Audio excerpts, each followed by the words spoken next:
Most of the techniques on the fundamentals curriculum are good gi or no gi, because you always want to be sure that you're not relying on what your opponent is wearing in order for you to be safe in a self-defense situation. That being said, most people do wear clothes, and there are a lot of opportunities that either a gi or other articles of clothing give us, particularly from the back. And so if we can't get the rear naked choke, as long as we can get this cross collar grip, there are a couple of really high percentage chokes we can do, one of which is the sliding collar choke, and the next one, which we're going to talk about, which is the bow and arrow choke. It's one of my personal favorite chokes because it's really useful for smaller people to use the entire weight of their body to choke their buddy. So, form on Ilias's back. And the first time I'm just going to have him not use his hands at all. Because, look, I'll tell you, when I'm in a gi, one of the first things I try to do is get a cross collar grip. Because once I have this grip, it's really about 80% of the way done.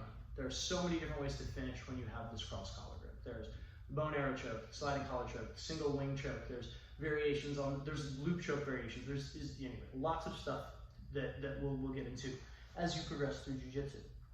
But you know, the basics of this choke are, this is the choking hand. We're gonna pull this way to choke him.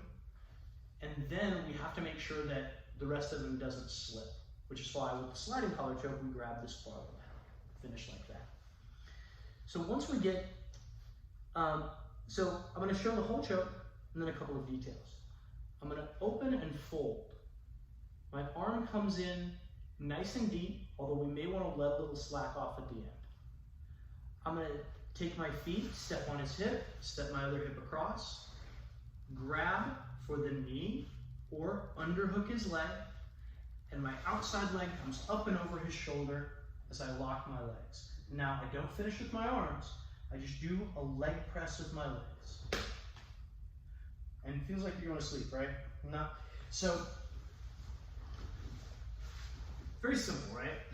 There's a lot of moving parts there, so let's break that down. So first, the grip. I always want to get my grip as deep as possible because it's very easy to slack off, but very tough to take away space once it's there. This is actually not a very effective grip for the bow and arrow choke. It's better for the sliding collar choke because the movement is so much less, right? Whereas the bow and arrow, this actually puts pressure on your wrist and might mess with your partner's neck as well. So it's okay to have the grip just right here. So a lot of times the difference between when I go for the sliding collar choke and when I go for the bow and arrow choke is how deep a grip I'm able to get. If my grip is loose like this, it's bow and arrow choke all day. Or if I decide I just want to do the bow and arrow choke, as I go for it, watch my hand, so it slacks off just a little bit. You'll know when your wrist starts to, if there's pressure on your wrist, it's okay to slack off. But I think it's just generally best practices to go as deep as you can at first, because it's really easy to do this, really hard to do this, especially if the guy's holding onto your arm. So we get the grip here, and I'm just gonna loosen it up so you see it works either way. I call this transition monkey feet. Not really sure why, but I step and step. The important thing is you see how I'm going perpendicular. It's very difficult for me to bow and arrow choke him if my body isn't perpendicular. So I step and step. A lot of times, I will dive under like this to make sure that he can't break my grip, and to remind myself to get off perpendicular. My leg comes over his shoulder. That's really important because now not only can he defend with his right hand, but also I get my legs locked. And now, all I'm going to do is extend my legs like I'm doing a leg press.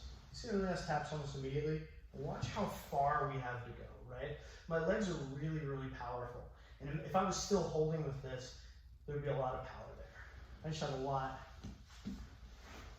of leverage there. A couple of other quick details. And you notice that my grip was super loose, but it still finished really powerfully. So, step, step. As far as this grip, I was taught this grip. I actually prefer to either dive with my elbow pit under his knee pit or grab his hip fabric because it's less easy to break. So, the point of this grip, whether it be here, here, or here, is we keep us perpendicular for him and stop him from rolling away from us. So your mileage may vary. Personally, I like to do this. But I'm going to show grabbing the hip fabric this time. step, step. Leg comes over the top. Just very gently extend my legs. Now, can I finish with just my arms? I'm not going to move my legs. I can, right?